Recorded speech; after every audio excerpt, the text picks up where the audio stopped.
James in Norwich. What's your story here, James? You're on the radio. Good morning. Hi, Nick. Hello, sir. Good morning.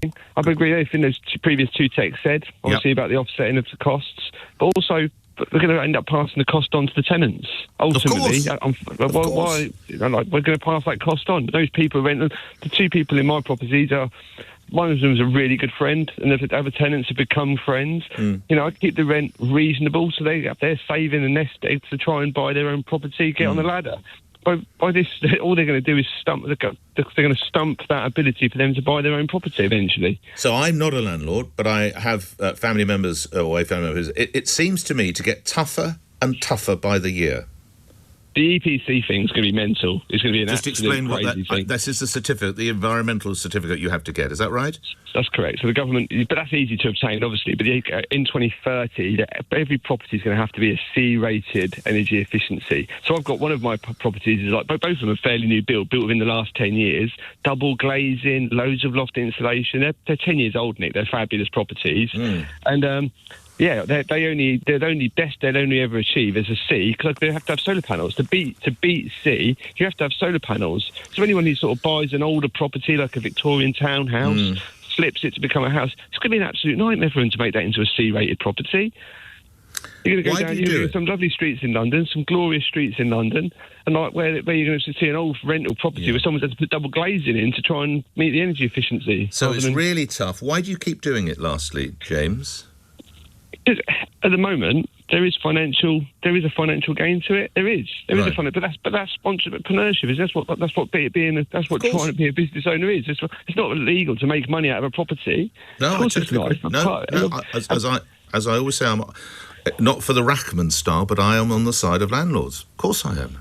I've worked really hard to buy those properties. It's not like I've not inherited them or anything. I've worked really hard to buy them, and it seems really unfair that. Everyone looks at people, landlords, as these people who've got these houses as a way of income from not hard work. We're taking the risk of owning them as well. James, don't go. Steve in Sutton. Steve, you've not much sympathy for landlords, is that right? Morning, Nick. I think it's basic economics. I think if the landlords that owned more than one property were taxed heavily and were forced to sell, you'd have an influx of properties onto the housing market. House prices would drop. The tenants now that are forced to rent would then be able to buy. Well, assuming they could save £50,000, Steve, that's... Well, they don't need to save £50,000, Nick. If you can buy a basic one-bedroom flat... All right, OK, let's move out of London. Let's say you've got... suddenly putting your hands on 15 grand is not easy, Steve.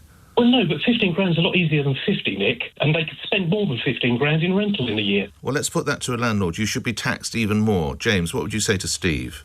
Steve, so what happens when your property falls, when the property needs a new roof and stuff, and we've been taxed to a point where we've got no income, the profit's so minimal, that it would take 10 years to get even enough profit to replace the roof in 10 years' time. 10 years' worth of rent might get paid to increase. How much do we take away? The running costs, Steve. What would you say to James? Well, the running costs for who? The landlord or the tenant or the homeowner? So if, God forbid, if the boiler goes in one of James's, I think he's got two properties, or the roof needs repairing, he has to meet that out of his expenditure, obviously. Sure. So how's that relevant to what I just said? James? Because Steve, what you're saying is we should be taxed really heavily. So let's say if you're decreasing the profit we're going to be earning off each property, so the profit we're going to have to set aside for future repairs is going to be even less. So, the boiler breaks down. Your boiler breaks down. I'm really sorry. Unfortunately, we haven't got the money in the kitty to pay for a new boiler at the moment, so you're going to have no boiler. The rental rights, you'll be straight on the phone saying we've got no boiler, no running hot water. This isn't correct. This isn't wrong. Okay. It's not fair. No, it would force you to sell. And then when you sell, the house goes on the market, more properties come on the market from landlords, and house prices decrease. Why should he be forced to sell? I thought we lived in the United Kingdom, not North Korea. Well, we do, Nick, but at the end of the day, our kids can't afford to buy anywhere anymore. But you seem to think that all these properties... Do you not realise that the ones who can't afford to buy, the rents will simply go up because the stock will be so fewer? There'll be so few... No, market forces, Nick. They won't go up. Right. If market forces mean... If a lot of landlords like James sell, OK, that means that those who can't afford, and you must acknowledge not everyone will be able to put the cash together for a deposit, if there are fewer properties that are available on the rental market, the landlords who stay in the game will charge more. Yes, but there'll be more properties on the market for sale, and the house prices will come down. All right. Do you see that playing out that way, James? I don't see what he wants me to do. So basically, Nick, I work really hard to buy more things to make more money. So that's the culture we're in. So what this guy's saying is basically not work as hard. There's no point. I've got one house. I don't need to. I might as well stop working really hard. Just do a 3-day week. Earn enough to put food and beer in the fridge and stop working. And then that way I can live in my one house and make sure everyone else is okay. Most of your tenants are paying rents where they can't afford to put beer and food in the fridge. At the end of the day, the landlords that own between 2 and 4 properties, they account for 38% of all landlords. Right. Those owning 5 or more properties make up 17% of all landlords. Well, hang on. Where have I put my figures? Individuals make up 94%. I mean, we could blitz everyone with figures here, but let's maybe move on.